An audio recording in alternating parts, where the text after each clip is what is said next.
പത്രം വായിച്ചില്ലയോ? പുതിയ ആഭ്യന്തരമന്ത്രിയുടെ കൽപ്പന. വയറ് ഉറയ്ക്കാൻ പോലീസുകാർ രാവിലെ ഓടണമെന്ന്. ഞാൻ പണ്ടേ ഓടാറുണ്ട്. എന്റെ കർത്താവേ, കുതിരയ്ക്ക് വെച്ച കഴുതയ്ക്ക് ഉണ്ടോ? എന്റെ ഈശോയെ, ഞാൻ സാറിനല്ല ഉദ്ദേശിച്ച. ഓ, നല്ല മസില.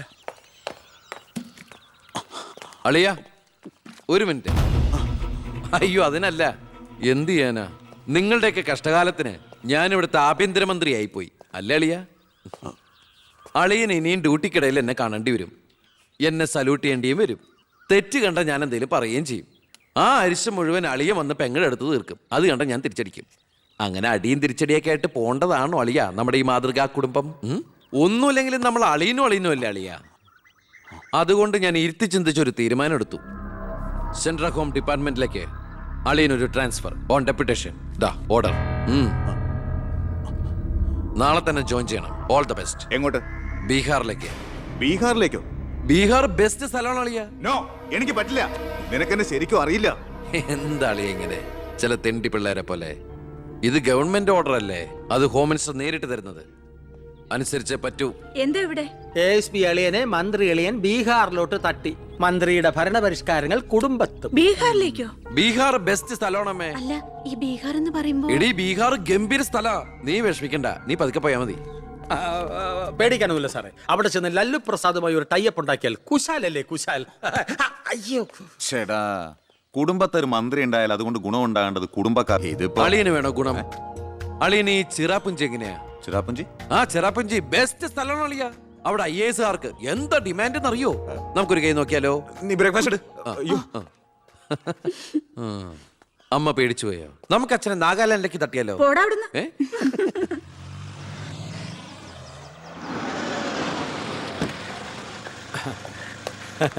നമസ്കാരം. നമസ്കാരം. Good morning. Good morning. മനസ്സിലായില്ലേ? മേഴ്സി വർഗീസ്, ഇവിടുത്തെ ഫേമസ് പബ്ലിക് പ്രോസ്റ്റിറ്റ്യൂട്ടാ. പഴയ ജോലിയൊക്കെ നിർത്തി ഇപ്പൊ അച്ഛന്റെ കേസ് മാത്രമേ എടുക്കൂ. കൂടെ കയറിയങ്ങ് പോ. വൃത്തിയിട്ടവനെ, താനാ പറഞ്ഞതിന്റെ അർത്ഥം എനിക്കറിയോ? മാഡം മാഡം മാഡം അറിയാതെ നാ ഒന്ന് പിഴച്ചു പോയതാണ്. മാഡം എന്റെ സ്വന്തം അമ്മയെ പോലെയാണ്, സ്വന്തം ഭാര്യയെ പോലെയാണ്, പെങ്ങളെ പോലെയാണെന്നാണ് ഞാൻ ഉദ്ദേശിച്ചത്. എന്താ ഇവിടെ ബഹളം? കയ്യും കബളും കൂടെ കൂട്ടിമുട്ടിയതാ. ഈ കള്ളനായിരുന്നോ? ഞാൻ കള്ളനല്ല, കള്ളന് കഞ്ഞി വെച്ചു. തൂക്കിയെടുത്ത് പുറത്താക്കണോ?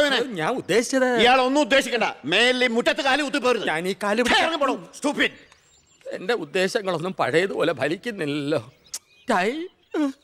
തെളിവുകളും സാക്ഷിമൊഴികളും അനുകൂലമാണെങ്കിൽ പിന്നെ ഒന്നും പേടിക്കാനില്ല. സെൽഫോൺ ഒരു പ്രധാനപ്പെട്ട തെളിവല്ല. അതിലേക്ക് ആർക്ക് വേണമെങ്കിലും വിളിക്കാം, തിരിച്ചും വിളിക്കാം. പക്ഷേ ശാരിയുടെ സാക്ഷിമൊഴി പ്രധാനമാണ്. അതിലൂടെ മാത്രമേ വെട്ടൂർ ശിവനും ഈ കൊലയും തമ്മിലുള്ള ബന്ധം വാദിഭാഗത്തിന് തെളിയിക്കാൻ പറ്റൂ. ഈ വെട്ടൂർ ശിവൻ നിരപരാധിയാണെങ്കിൽ അച്ഛനും നിരപരാധിയാണ് അല്ലേ മാഡം? അതെ. അപ്പോ എങ്ങനെയും ശാരിയുടെ മൊഴി നമുക്ക് അനുകൂലമാക്കണം. അച്ഛൻ ആ കുട്ടിയോടൊന്ന് സംസാരിച്ച. ഓ, ഇവിടുത്തെ പഴയ ബാല്യക്കാരുടെ മോളാ അവള്. ഇനി ഞാൻ അവളെ കാല് പിടിക്കണം എന്ന് പറഞ്ഞാ? അച്ഛാ, ഇപ്പൊ ആവശ്യം നമ്മുടെതാ. അവൾ അനുസരിക്കും. അതിനുള്ള തന്ത്രങ്ങളൊക്കെ അച്ഛൻ അറിഞ്ഞൂടെ?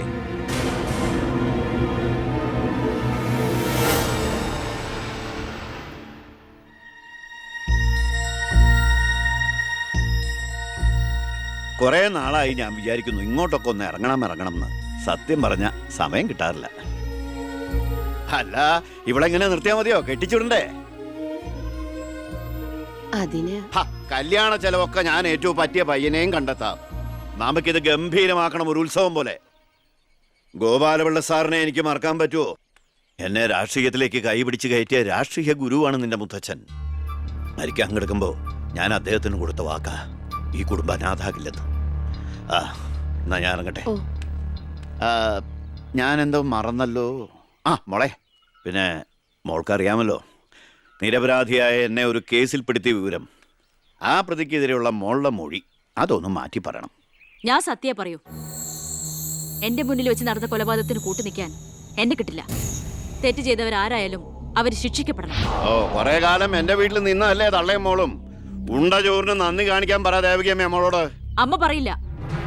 സാറ് പണ്ട് നന്ദി സൂചകമായി എന്റെ മുത്തശ്ശന് കൊടുത്ത വാക്ക് വിധവയായ എന്റെ അമ്മയെ അടിച്ചു തളിക്കാരിയാക്കാമെന്നല്ല, നല്ലൊരു ജോലി വാങ്ങിക്കൊടുത്ത് സ്വന്തം പെങ്ങളെ പോലെ സംരക്ഷിക്കാമെന്നായിരുന്നു. സാറിന്റെ വീട്ടിലെ കരിയും പുകയും കൊണ്ട് എല്ലാം മുറിയെ പണിയെടുത്തിട്ട് തന്നെയാ എന്റെ അമ്മ എന്നെ വളർത്തിയത്. ഒരു ബാല്യക്കാരിയുടെ കൂലിക്കണക്ക് പറഞ്ഞാ കുറെ കാശ് ഇങ്ങോട്ട് തരാനുണ്ടാവും. ഞാഞ്ഞൂളിനും പത്തി കൊള്ളാം. നീയൊക്കെ മാനം മര്യാദയായിട്ട് ജീവിക്കുന്ന എനിക്കൊന്ന് കാണണം.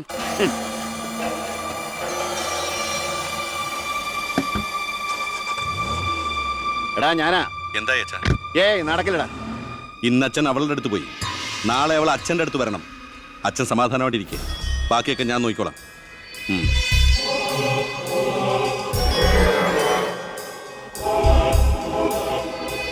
ഞാനാ, പേര് ശാരിക, കോട്ടപ്പുറം സ്കൂളിലെ ടീച്ചറാ.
മാഡത്തിനടുത്ത് എപ്പോഴും ശ്രദ്ധ വേണമെന്ന് ഹോം മിനിസ്റ്ററുടെ ഓർഡർ ഉണ്ടായിരുന്നു. വരട്ടെ, പിടിച്ചു കയറ്റില്ല അതിനെ.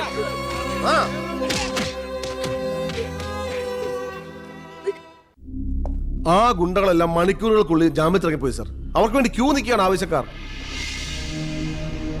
ഈ നാട്ടിലെ ഇടത്തരക്കാരും പാവങ്ങളും ഒക്കെ ഗുണ്ടകളെ കൊണ്ട് പൊറുതിമുട്ടിയിരിക്കുകയാണ് സാർ. കഴിഞ്ഞ കുറേ വർഷങ്ങളായി ഇവിടെ നടന്ന 90% കൊലപാതകങ്ങൾക്കും ആത്മഹത്യകൾക്കും പിന്നിൽ ഗുണ്ടകളും അവർക്ക് പുറകിലുള്ള തൽപര കക്ഷികളുമാണെന്ന് നിസ്സംശയം പറയാം സർ. കഴിഞ്ഞ 5 വർഷത്തിനുള്ളിൽ ഇവിടെ ഉണ്ടായിട്ടുള്ള സർവ്വ ഗുണ്ടാ വിളയാട്ടങ്ങളുടെയും അക്രമങ്ങളുടെയും സത്യസന്ധമായ കേസ് ഹിസ്റ്ററി എനിക്കുടനെ വേണം, വിത്ത് ഇമ്മീഡിയറ്റ് എഫക്ട്. സാർ, ഈ ഫയലുകളൊക്കെ ഒന്ന് പഠിക്കണം. കഴിഞ്ഞ 5 വർഷത്തിനിടയ്ക്ക് കേരളത്തിലുണ്ടായിട്ടുള്ള ഞെട്ടിക്കുന്ന അക്രമങ്ങളുടെ സത്യസന്ധമായ ഡീറ്റെയിൽസ് ആണിത്. 300-ലേറെ കൊലപാതകങ്ങൾ, 2000-ലേറെ ആത്മഹത്യകൾ, 3000-ലേറെ ആത്മഹത്യാ ശ്രമങ്ങൾ, അക്രമങ്ങളിൽ അംഗമംഗം വന്നവർ 6000-ലേറെ. എന്നിട്ടോ ബന്ധപ്പെട്ട കേസുകളിൽ ശിക്ഷിക്കപ്പെട്ടത് വെറും 12 പേർ. വ്യക്തമായ തെളിവുകളോ സാക്ഷിമൊഴികളോ ഇല്ലാതെ രക്ഷപ്പെട്ടവർ 650-ലേറെ. ഇനിയും പോലീസിന് കണ്ടുപിടിക്കാൻ പറ്റാത്ത കേസുകൾ 100-ലേറെ. ഇതൊക്കെ ആ അവറാച്ചനും അതിനു മുമ്പ് പ്രതിപക്ഷവും ഭരിച്ചിരുന്നപ്പോഴാ. സാർ, മറ്റുള്ളവരുടെ മേൽ പഴിചാരി രക്ഷപ്പെടാനുള്ള തന്ത്രമല്ല ഇപ്പോൾ ആവശ്യം. ഞാനിപ്പോ എന്താ ചെയ്യണ്ടേ? ഇതൊക്കെ അന്വേഷിക്കേണ്ട ചുമതല പോലീസിനല്ലേ? സമയമുണ്ടെങ്കിൽ താൻ തന്നെ പോലീസിനെ കൊണ്ട് അന്വേഷിപ്പിക്കടോ. താങ്ക് യു സാർ, ഈ പെർമിഷൻ മാത്രം മതി. നിക്ക് ഞാനൊരു ആവേശത്തിന് പറഞ്ഞു എന്ന് വെച്ച് എന്താ തന്റെ ഉദ്ദേശം? സാർ, ഞാൻ പറഞ്ഞില്ലേ ഈ അക്രമങ്ങളുടെ എല്ലാം പിന്നിൽ ഗുണ്ടകളാണെന്ന്. അതൊക്കെ ആർക്കും അറിയാൻ പാടില്ലാത്തത്. എങ്കിൽ പിന്നെ ഈ ഗുണ്ടാവിളാട്ടം നമുക്ക് അങ്ങ് അവസാനിപ്പിച്ചൂടെ സാർ? ഈ നാട് നന്നാവണമെങ്കിൽ, ജനങ്ങൾക്ക് പേടി കൂടാതെ ജീവിക്കണമെങ്കിൽ കേരളത്തിൽ അടിയന്തരമായി ഗുണ്ട ആക്ട് നടപ്പാക്കിയേ പറ്റൂ. അതെ സാർ, നമ്മുടെ അയൽ സംസ്ഥാനത്തെ മുഖ്യമന്ത്രി ആക്ട് നടപ്പാക്കിയില്ലേ? എടോ, അവരൊരു സ്ത്രീയാ, അവർക്ക് എന്തു ആകാം. അവരെ തൊട്ടാൽ പീഡനം, സ്ത്രീ പീഡനം. എന്നെ തട്ടിയാ എന്റെ കുടുംബത്തിന് പോയി. സാർ, സാറിന് ഒരു പോറൽ പോലും സംഭവിക്കില്ല. ഇതിപ്പോ പോറലല്ലോ, ഓട്ടയല്ലേ വീഴാൻ പോണത്. ഓട്ട ഈ വെടിയുണ്ടിയും കത്തിയൊക്കെ കയറുമ്പോണ്ടാവണം ഓട്ട. സാർ, ഞാൻ പറയുന്ന താൻ എന്ത് പറഞ്ഞാലും ഞാൻ സമ്മതിക്കില്ല. ഇതൊക്കെ തനിക്ക് മുൻപരിചയം ഇല്ലാത്തോണ്ട് തോന്നുന്നു മണ്ടത്തരാ. എങ്കിൽ പിന്നെ സാർ ഒരു കാര്യം ചെയ്യും, മുൻപരിച്ചുള്ള ആരെങ്കിലും വെച്ച സാർ അങ്ങോട്ട് ഭരിച്ചോ. ഞാൻ രാജിവെക്കാൻ പോവാ. നീ എനിക്ക് ഹാർട്ട് അറ്റാക്ക് ഉണ്ടാക്കുന്ന വർത്താനം പറയരുത്. നീ രാജിവെച്ച് പോയാ എന്റെ മന്ത്രിസഭ മൂക്കൂത്തി വീഴില്ലേ? എങ്കിൽ എന്റെ വഴിക്ക് വരേണ്ടി വരും. നീ പറയണേൽ കാര്യമുണ്ടെന്ന് എനിക്കറിയാം, പക്ഷെ നിനക്കൊരു കാര്യം അറിയില്ല. ഇവിടുത്തെ എല്ലാ രാഷ്ട്രീയ പാർട്ടികളുടെയും നിത്യോപയോഗ സാധനങ്ങളിൽ ഒന്നാണ് ഈ ഗുണ്ടകൾ. അതുകൊണ്ട് ഭരണകക്ഷിയും പ്രതിപക്ഷവും ഇതിന് സമ്മതിക്കില്ല. ഈ ബില്ല് നിയമസഭയിൽ പാസ്സാവൂല. അറിയാം സാർ, ആദ്യം നമുക്ക് മന്ത്രിസഭ കൂടി തീരുമാനിക്കാം. ഗവർണറെ കൊണ്ട് സ്പെഷ്യൽ ഓർഡിനൻസ് പുറപ്പെടുവിച്ച് ഈ ഗുണ്ട ആക്ട് നടപ്പിലാക്കാം. എന്നിട്ട് 6 മാസത്തിനുള്ളിൽ നമുക്ക് നിയമസഭയിൽ പാസ്സാക്കിയെടുത്താൽ മതി. 6 മാസം മതി എനിക്ക് കേരളത്തിലെ സർവ്വ ഗുണ്ടായുസം തുടച്ചു നീക്കാൻ. Thank you sir. എനിക്ക് വേണം.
ഇതാ ചാവി.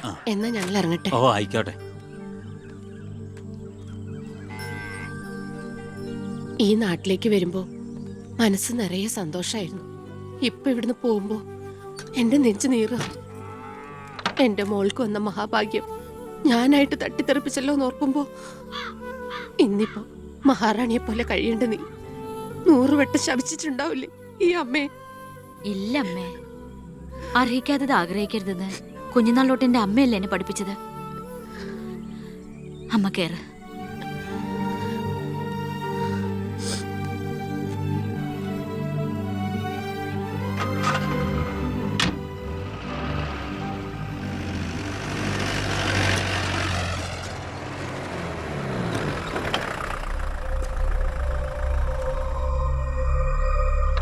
നിർത്ത് വണ്ടി എടുക്കല്ലേ.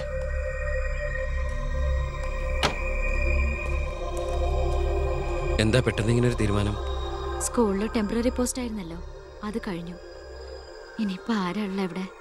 ഞങ്ങൾ പോവാൻ നാട്ടിലേക്ക്. ഞാൻ ആ പഴയ പോസ്റ്റ് പെർമനന്റ് ആക്കി തന്നാലോ? വേണ്ട, എനിക്ക് പേടി എവിടെ ജീവിക്കാൻ. അവിടെ ചെന്ന് 10 കുട്ടികൾക്ക് ട്യൂഷൻ എടുത്തിട്ടാണെങ്കിലും ഞങ്ങൾ ജീവിച്ചോളാം. ഞാൻ അതല്ല ഉദ്ദേശിച്ചേ. അന്ന് ദേവികമ്മ ചോദിച്ച ചോദ്യങ്ങൾക്കൊന്നും എനിക്ക് മറുപടി പറയാൻ കഴിഞ്ഞില്ല. കാരണം പറയത്തക്ക പണിയൊന്നും ഉണ്ടായിരുന്നില്ലല്ലോ. ഇപ്പം എനിക്ക് ചെറിയൊരു ജോലിയുണ്ട്, ഇവിടുത്തെ ഹോം മിനിസ്റ്ററാ. സ്ഥിരം ജോലിയൊന്നല്ലെങ്കിലും 2 വർഷം തികച്ച MLA പെൻഷൻ കിട്ടും. പിന്നെ ഒരു ജോലി തനിക്കും കൂടി ഉണ്ടെങ്കിൽ ഒരു കുടുംബം സുഖമായിട്ട് കഴിഞ്ഞു പോക്കോളും. എന്തൊന്നും മിണ്ടാത്ത രണ്ടുപേരും. മന്ത്രിയായെന്ന് കരുതി എന്റെ ഇഷ്ടങ്ങൾക്ക് മാറ്റമൊന്നും സംഭവിച്ചിട്ടില്ല കേട്ടോ. അമ്മേ, ഒരിക്കൽ കൂടി ഞാൻ ചോദിക്കുക, എനിക്ക് കല്യാണം കഴിച്ച് തന്നൂടെ ഇവിടെ?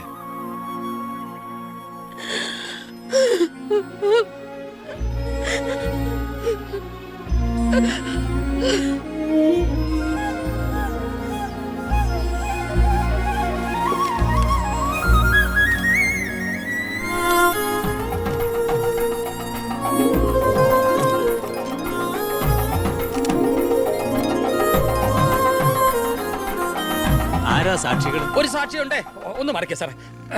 ജോസഫ് വർക്കി, കുണ്ടാലി തെക്കേതിൽ, ചിറ്റാരിക്കര. ഈ ധന്യ മുഹൂർത്തത്തിന് സാക്ഷിയാകാൻ ഒരവസരം എനിക്ക് തരണം. ദാ ഇവിടെ. അങ്ങോട്ട് മാറി നിൽക്കണോ? മാറിയിക്കാൻ പറഞ്ഞപ്പോ ഓക്കെ. തട്ടിപ്പും വെട്ടിപ്പും ഒക്കെ നിർത്തി ഇനിയുള്ള കാലം ഒരു നല്ല മനുഷ്യനായിട്ട് ജീവിക്കണമെന്നാണ് എൻ്റെ ആഗ്രഹം. നല്ലതാ. മന്ത്രിയോടൊപ്പം നടന്നില്ലെങ്കിൽ വീട്ടിലും നാട്ടിലും ഒരു പട്ടിയുടെ വില പോലും എനിക്ക് കിട്ടില്ല. എന്നെ കൈവെടിയരുത്. ഞാനൊന്ന് ആലോചിക്കട്ടെ. എന്താ ഈ പത്രക്കാരും പോലീസുകാരും കാണിക്കുന്നത്? മന്ത്രി വൈഫ് ഒന്ന് പുറത്തേക്ക് ഇറങ്ങിക്കോട്ടെ. ഇന്നത്തെ കൊരകന്റെ പൂമാല കിട്ടിയ പോലെ ചിക്കൻ തിരക്ക് ഉണ്ടാക്കണ എന്താന്നാ ഞാൻ ഉദ്ദേശിച്ചേ.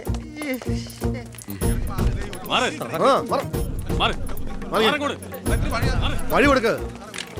ഈ പാവപ്പെട്ട പെൺകുട്ടിയെ വിവാഹം കഴിച്ചത് പഴയ ബാല്യക്കാരുടെ മകളോട് ബാല്യകാലത്തിൽ തോന്നിയ കടുത്ത പ്രേമം കൊണ്ട് തന്നെയാണോ? നാട്ടുകാർ മുഴുവൻ നോക്കി നിൽക്കെ ഒരു ഗുണ്ട പഴപ്പിച്ച ഈ പെണ്ണിന് ജീവിതം നൽകിയത് ജനസിമ്പതി നേടി പ്രശസ്തി പിടിച്ചു പറ്റാൻ വേണ്ടിയല്ലേ? വിട് സാറേ. പത്രക്കാരോട് ഇങ്ങനെയൊക്കെയാണോ? അതിനുള്ള മറുപടിയൊക്കെ ഞാൻ പറഞ്ഞോളാം. അനന്തുമാർ വാ. കളി എന്നോടോ? തന്നെ പോലുള്ള മഞ്ഞപ്പത്രക്കാർക്ക് എന്തു എഴുതി പിടിപ്പിക്കാം. സ്വന്തം കൂടപ്പിറപ്പുകളുടെ കിടപ്ര കഥകൾ വരെ. ആ സർക്കിൾ ഇൻസ്പെക്ടർ വിജയൻ സാറ് അവിടെ വെച്ച് അനന്തകുമാറിനിട്ട് 2 പൊട്ടിച്ചിരുന്നെങ്കിൽ നിങ്ങൾ പത്രക്കാരെ എഴുതി പിടിപ്പിക്കും ആഭ്യന്തരമന്ത്രി അധികാരം ദുർവിനിയോഗം ചെയ്തു എന്ന്. അതൊക്കെ ചീപ്പായി പോവില്ലേ? പക്ഷെ ഒരു ഭാര്യയെക്കുറിച്ച് പറയുമ്പോൾ ഭർത്താവ് കുറച്ച് ചീപ്പായാലും വലിയ കുഴപ്പമൊന്നുമില്ല അല്ലടാ അനന്തകുമാറെ.